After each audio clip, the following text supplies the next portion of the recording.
Hello everyone, today we'll talk about how to fix or how to solve the problem of mute notifications on the application of Telegram.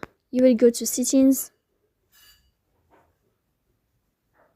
Here in this page you will go to apps, default apps, app settings.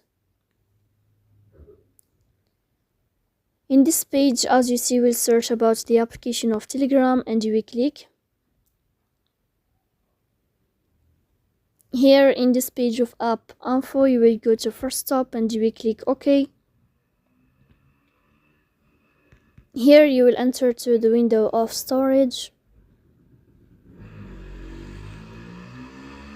Then you will click on clear cache.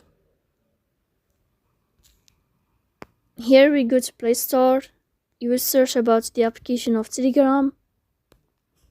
And then you can update your app if you find updates here. So please don't forget to